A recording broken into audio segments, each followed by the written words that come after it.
Bonjour. Cette vidéo, je l'ai fait à la suite d'un rendez-vous où je partageais avec la personne que j'ai au téléphone la place de l'homme et la femme.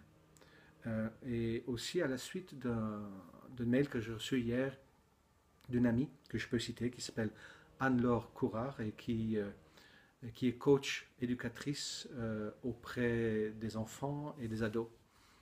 Et je pense qu'elle fonctionne surtout dans le PACA, hein, dans le 06. Euh, j'ai beaucoup aimé, elle a écrit une lettre ouverte aux mamans, qui élèvent seuls leurs enfants. Et j'avais envie de commencer cette vidéo avec la lecture de cette lettre que j'ai beaucoup appréciée, qui va dans le sens de ce que je cherche aussi à partager avec vous. Elle dit, dans notre société occidentale, depuis les années 70 environ, suite à la pilule, aux événements de mai 68, à la libération de la femme et son besoin d'être légal à l'homme, etc., puis au divorce, en grand nombre avec des enfants, la garde est donnée la plupart du temps à la mère. Actuellement donc, beaucoup d'enfants sont ou ont été élevés uniquement par leur mère. Beaucoup de ces enfants ou adolescents posent des problèmes de comportement car ils sont totalement désœuvrés. Toutes sortes d'explications permettent de définir les raisons de ce désœuvrement, notamment une principale, et c'est sur celle-ci que je veux poser mon attention d'éducatrice, pour expliquer d'où vient ce phénomène et tenter de l'enrayer, car j'ai pu observer dans ma pratique professionnelle, ceci dans la plupart des cas, des changements radicaux de comportement des enfants ou adolescents concernés suite à cette prise de conscience de leur mère. La maman fait de son mieux, et avec tout son amour la plupart du temps, pour tout gérer et être sur tous les fronts, avec quand même, et c'est normal, beaucoup de difficultés.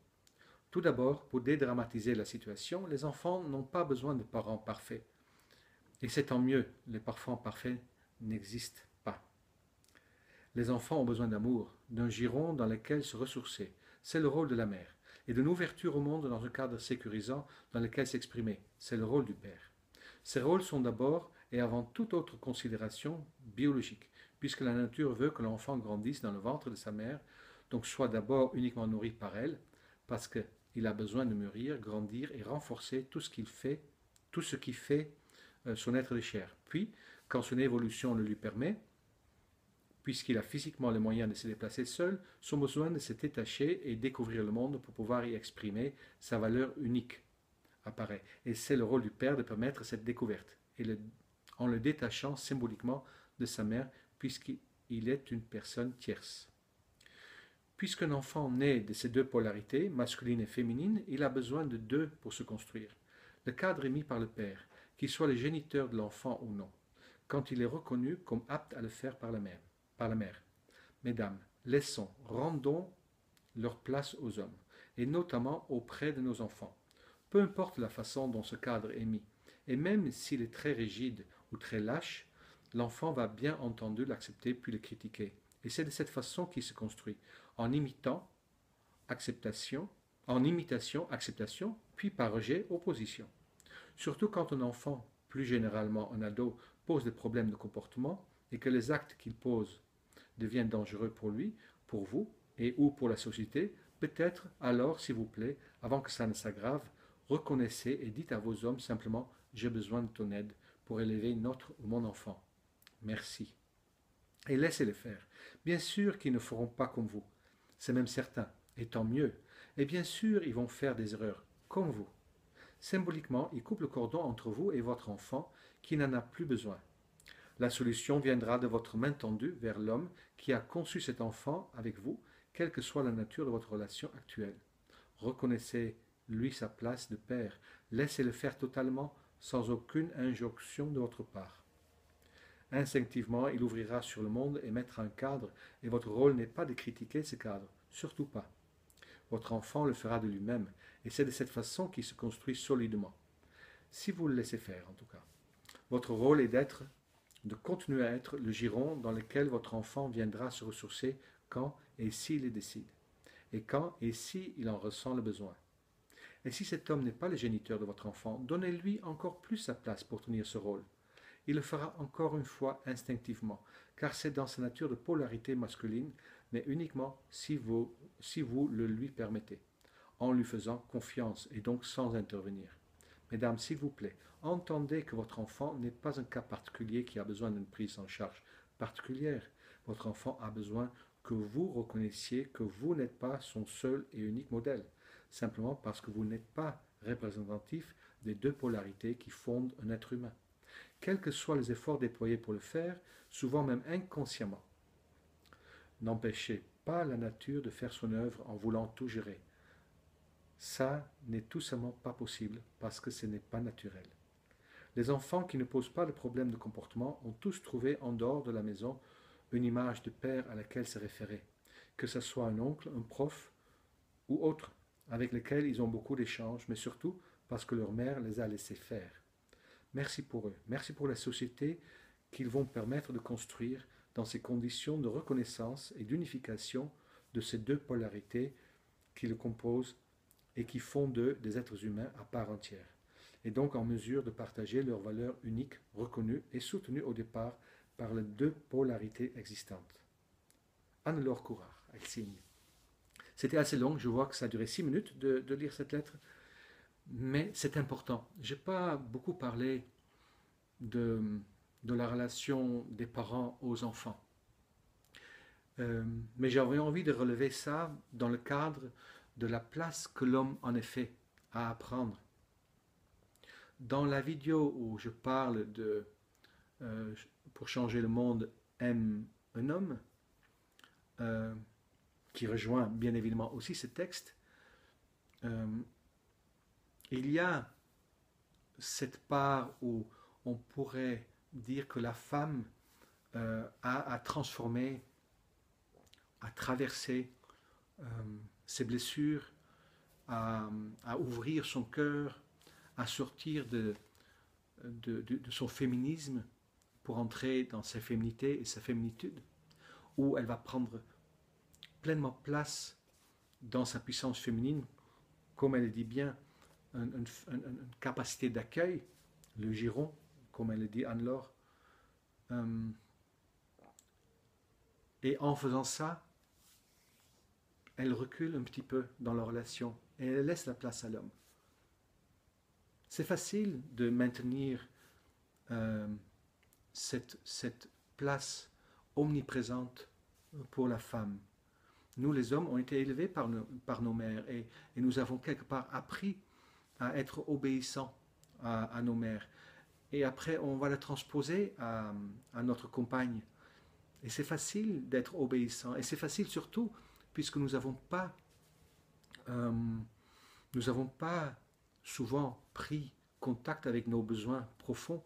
Et notre besoin passe à travers le besoin de notre compagne, notre amie. C'est beaucoup demandé de donner à la femme la totale responsabilité de ce rééquilibrage, je dirais. Là où je voulais en venir aujourd'hui, c'est que l'homme aussi a une grande responsabilité. C'est à nous les hommes à prendre notre place, à le prendre entièrement. Pendant très longtemps, avec ma compagne d'antan, avec qui j'ai cheminé longtemps, j'ai été convaincu qu'il fallait qu'elle recule pour que je puisse prendre ma place. Je me suis dit, je suis un homme doux, je fais un cheminement, je suis dans l'amour, je n'ai pas besoin de me battre pour... Je ne dois pas avoir besoin de me battre pour trouver ma place. Il me fallait une expérience très douloureuse, déjà de la quitter, et une autre expérience très douloureuse, puis l'expérience avec ma compagne d'aujourd'hui, pour comprendre que j'avais tort. Bien évidemment, la femme,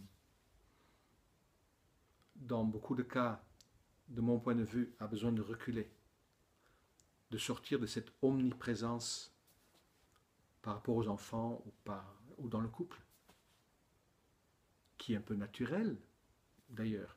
C'est normal que si effectivement la femme porte en elle la notion d'accueil, qu'elle investit son foyer, et même peut-être au-delà, parce qu'on peut s'imaginer que le foyer va s'étendre même dans sa profession, mais en tout cas qu'elle prend sa place là où elle est. Bien sûr, la femme a besoin de reculer, mais nous les hommes, nous avons besoin pour prendre notre place d'une part de prendre contact avec nos besoins, d'arrêter de dire oui à nos compagnes parce que nous pensons que c'est important d'être un serviteur servant, un serviteur, un servant. Ça ne veut pas dire qu'on ne peut pas faire plaisir, mais de prendre contact avec son besoin, de reconnaître que mon besoin n'est peut-être pas nécessairement le même que celui de ma compagne. Et de le dire. Ça ne veut pas dire qu'on va forcément faire ce dont moi j'ai besoin. Mais ça veut dire peut-être qu'on ne va pas nécessairement faire ce dont ma compagne a besoin. À partir du moment qu'elle a exprimé son besoin. Et j'exprime mon besoin. On peut négocier. J'ai envie d'aller au cinéma, chérie. Ah, j'ai très envie d'être avec toi, mais aller au cinéma, ça me pèse. J'aimerais beaucoup aller au théâtre. Ah d'accord, qu'est-ce qu'on fait? On va au théâtre ou on va au cinéma? Et ça se peut qu'un de deux s'incline pour aller avec l'autre, peu importe. Ou que finalement on va rester à la maison, regarder la télé, ou chacun va de son côté. L'importance, c'est que l'homme prend contact avec son besoin. Et je connais pas mal d'hommes. Je fais beaucoup de stages qu'avec des hommes. Et de mon point de vue, très peu d'hommes ont pris contact avec leurs besoins.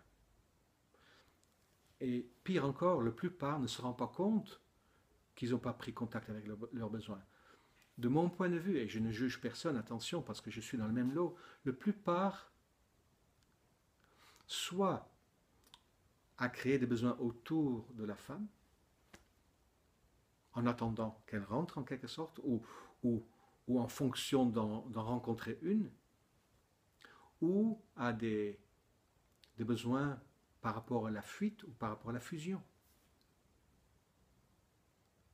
Mais très peu d'hommes ont cette notion, j'en ai rencontré en tout cas très très peu, cette notion, mais quoi? De quoi moi? Moi, Michael, de quoi est-ce que j'ai envie maintenant? Même de faire une vidéo, ce n'est pas mon besoin profond, c'est encore une occupation autre que uniquement pour moi. Regarder un film, non plus. Ça peut être de compensation, peu importe, mais qu'est-ce que moi j'ai envie pour moi? De quelle manière est-ce que je peux me rencontrer moi? Et bien sûr, la plus belle chose, à mon avis, c'est d'arriver à se connecter à son soi. Les mini-shabbats, les moments vraiment face à soi-même. Mais il y a plein des choses qui peuvent me faire plaisir. J'ai envie de prendre des photos, j'aime aller bouquiner sur un banc dans un parc, j'aime me promener, j'aime regarder les gens, j'aime boire un petit thé quelque part, j'aime mon accompagnement aussi, même si ça passe du coup à travers de quelqu'un d'autre, mais j'aime ça, pour moi. Donc c'est la première chose, de prendre contact avec son besoin. Reconnaître déjà que j'ai des besoins et que je ne le connais peut-être pas et que je vais à la découverte de mes besoins. Ça, c'est une chose. Et ensuite, apprendre à me positionner, à apprendre quand on me demande quelque chose dont j'ai vraiment envie. Et ensuite, faire des propositions aussi par rapport à mes envies. J'en parle dans d'autres vidéos au niveau de comment se positionner tout au début de la série. Donc, aussi oser se positionner dans le sens de faire des choses sans mon partenaire. Oser se positionner de manière très, décisive. C'est-à-dire que je vais faire ce stage, j'ai envie de faire ce stage, et je vais y aller. Et j'entends que tu n'es pas d'accord, mais c'est important pour moi. De oser, en quelque sorte, prendre le risque face à la femme. Sortir de la peur de la perdre. Sortir du fait de m'adapter par peur de la perdre. C'est un des aspects le plus important pour devenir, à mon avis, pour que l'homme prenne sa place. Arrêtez d'avoir peur que ma compagne me perde. C'est vrai, si je fais plaisir à ma compagne au premier degré, ça lui plaît. Mais dans le fond, j'ai remarqué, ça le perturbe parce qu'elle n'a pas l'impression que j'ai une volonté en moi. Mais par contre, quand euh, je la contrarie sur quelque chose, ça lui déplaît au premier degré. Mais par ailleurs, plus profondément, elle se rend compte que j'ai une structure et du coup, elle peut se reposer sur moi. En tout cas, elle peut se construire avec moi, en sachant que je ne flanche pas. Donc, prendre contact à ses besoins, les exprimer, de oser prendre le risque de la perdre. Oser être moi-même. Oser... J'aime beaucoup dans un livre, Conversation avec Dieu, à un moment donné, Neil Walsh explique que la raison pourquoi il est avec sa femme, Sandra, il me semble qu'elle s'appelle, c'est parce qu'avec elle, il se sent seul. C'est-à-dire, il ne dit pas qu'il se sent seul, c'est-à-dire qu'il se sent autonome. Avec elle, ce que j'ai compris, qu'il arrive à être vraiment lui-même. Et quand quelqu'un me demande, mais comment je peux savoir si ça c'est le bon partenaire pour moi? Je dis, mais est-ce qu'avec ce partenaire, tu oses être toi? Et si tu oses être toi-même, mais c'est peut-être le bon partenaire. Mais dans le cas que tu n'oses pas être toi-même, mais prends le risque d'être toi-même. Ose ouvertement trop manger, si c'est ça dont tu as besoin. Ose ouvertement être en colère. Ose ouvertement donner suite à tes passions ou à des choses qui sont importantes pour toi. En tout cas, c'est ce que je fais. Avant, je pourrais aller manger quelque chose dans la cuisine par peur d'une réaction. Aujourd'hui, je prends le risque que ça déplaît. Donc je prends ma place aussi en étant vraiment moi-même, en laissant peut-être pousser mes cheveux, en arrêtant peut-être de raser mes poils. Être moi, c'est comme ça que je suis. Et si ça déplaît, mais soit on en parle, soit tu passes ton chemin. Mais j'arrête de marcher sur le point de mes pieds juste pour te faire plaisir. En gros, c'est ça que je dirais à un compagne. Et ensuite, bien sûr, parce que je vois que le temps avance, ensuite, bien sûr, ce qui est aussi très important, c'est de bien occuper mon espace. De bien savoir qu'est-ce qui m'incombe. Ça m'appartient. Ça ne m'appartient pas. Je n'ai pas à m'occuper de ma compagne. Je m'occupe de moi et de ma part de notre relation. Mais je n'ai pas à m'immiscer dans son histoire. Si je me mise trop dans son histoire, ça se peut être parce que je ne m'occupe pas assez de mon espace. Et bien sûr, ce qu'elle dit, Anne-Laure, à juste titre, prendre mon rôle particulier. L'homme, c'est un vecteur, c'est quelqu'un qui peut apprendre aux enfants d'aller dans l'ouverture du monde. L'homme, c'est comme une flèche, et la femme, c'est comme l'arc en quelque sorte, je dirais. C'est pas tout à fait juste. Ça, c'est plutôt par rapport aux parents et aux enfants. Mais la femme, c'est plutôt celle qui tient la grotte et l'homme qui part à la chasse. Voilà, c'est l'image que j'aime bien. Mais dans ce cas-là, effectivement, en tant qu'homme, prendre ma place. Prendre ma place de celui qui ouvre au monde. Ça ne veut pas dire que la mère ne peut pas le faire. Mais c'est plus facile pour moi que peut-être pour elle. Et si elle le fait à ma place, c'est que peut-être elle n'est pas tout à fait dans son rôle. La femme, c'est plutôt l'accueil, prendre soin d'eux.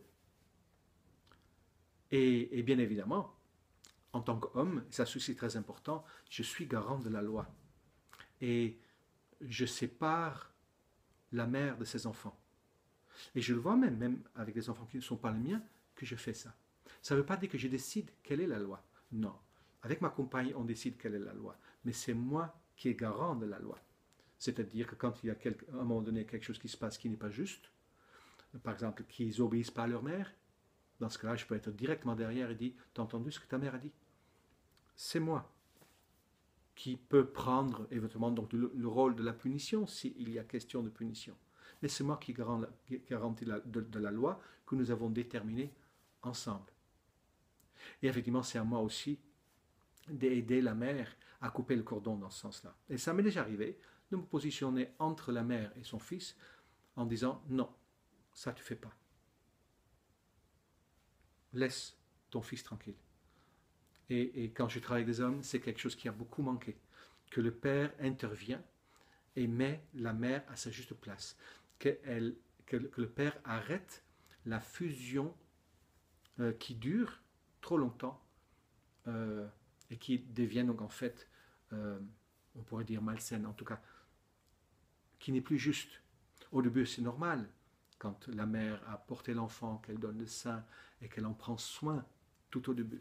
Mais à un moment donné, la mère, elle doit vivre sa vie à travers de ce qu'elle a à faire et ce qu'elle a à mettre en place et faire son propre évolution. Et c'est mon rôle en tant que repère masculin. Je ne suis pas le père des enfants de ma compagne, comme le dit Anne-Laure. Mais par contre, je me considère comme l'homme référent dans la famille. Et je ne prendrai jamais la place du père. Et au contraire, je valorise le père. Parce que c'est important que chacun prenne sa juste place. Et même sans enfants. Mais quand il y a des enfants, si nous prenons chacun notre juste place, les enfants ont exemple. Même si je peux me tromper, et même si ma compagne peut se tromper, et même si on peut parfois, comment dire, montrer notre désaccord face aux enfants. Tous ces exemples, qu'elles soient bonnes, les enfants vont prendre, et si elles ne sont pas bonnes, mais les enfants vont peut-être comprendre aussi, même s'ils vont répéter des schémas. Voilà, c'est la première partie de la place de l'homme. Chacun sa juste place. Je vais prendre le titre d'Anne-Laure pour le donner à cette vidéo. Le suivant, j'aimerais parler encore des hommes, le grand défi des hommes, comment aimer une femme. Voilà, à très bientôt, au revoir.